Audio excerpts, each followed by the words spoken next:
दोस्तों, English with Jhaji में आप सभी का स्वागत है।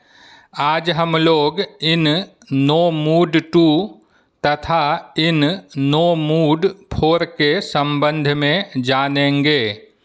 दोस्तों, इन नो मूड टू तथा इन नो मूड फोर का हिंदी अर्थ होता है इच्छा नहीं है या मूड नहीं है।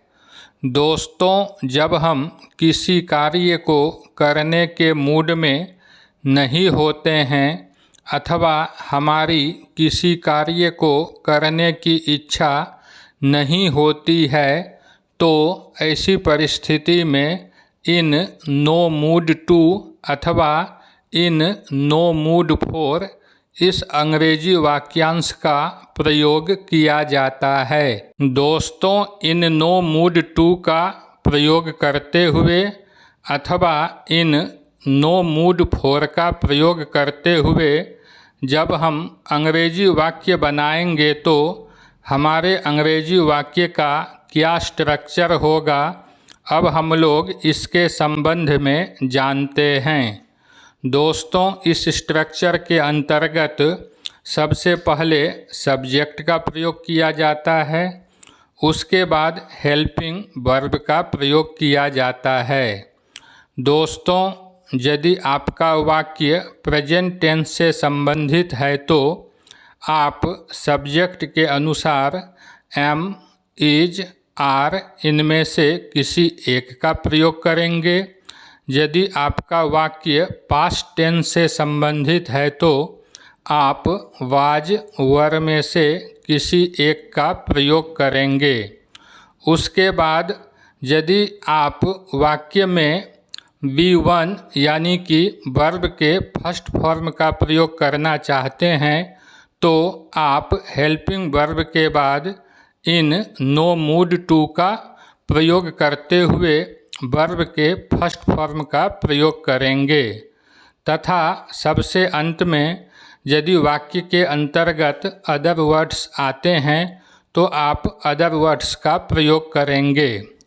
दोस्तों, यदि आपके वाक्य में नाउन का प्रयोग किया गया है या एक्शन का प्रयोग किया गया है जिसे आप ING का प्रयोग करते हुए वाक्य में प्रस्तुत करेंगे तो ऐसी परिस्थिति में आप इन नो मूड के बाद फोर का प्रयोग करते हुए नाउन का प्रयोग करेंगे या वर्ब के साथ ING का प्रयोग करते हुए जो आपने शब्द बनाया है उसका प्रयोग करेंगे, जैसे गोइंग, कुकिंग, स्टडिंग इत्यादि।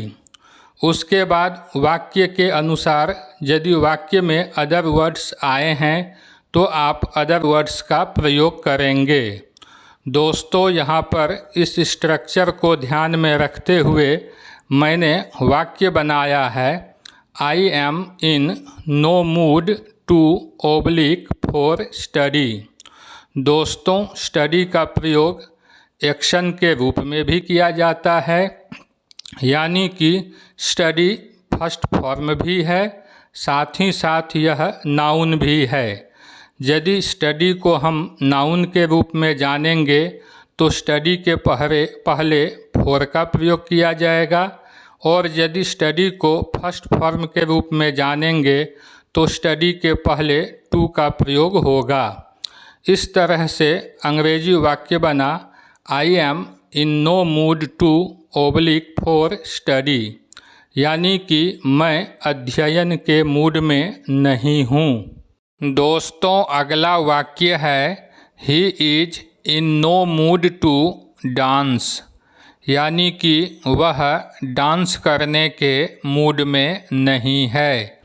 Next is they are in no mood to attend the party, यानी कि वे लोग पार्टी में शामिल होने के मूड में नहीं हैं। You are in no mood for chatting with me, यानी कि आप मुझसे चैट करने के मूड में नहीं हैं।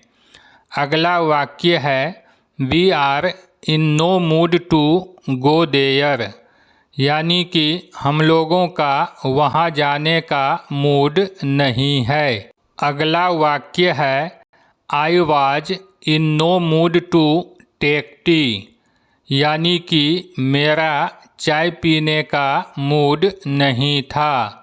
Next is she is in no mood for cooking food, यानी कि वह खाना बनाने के मूड में नहीं है। Gopal is in no mood to talk to me, Gopal मुझसे बात करने के मूड में नहीं है। Next is you are in no mood to appear at the exam, यानी कि आप परीक्षा में बैठने के मूड में नहीं हैं। अंतिम वाक्य है we were in no mood for drinking milk that time, यानी कि उस वक्त हम लोग दूध पीने के मूड में नहीं थे। दोस्तों, यदि यह वीडियो आपको पसंद आए तथा आप मेरे चैनल के लिए नए हो तो मेरे चैनल को सब्सक्राइब एवं वीडियो को लाइक अवश्य कीजिएगा।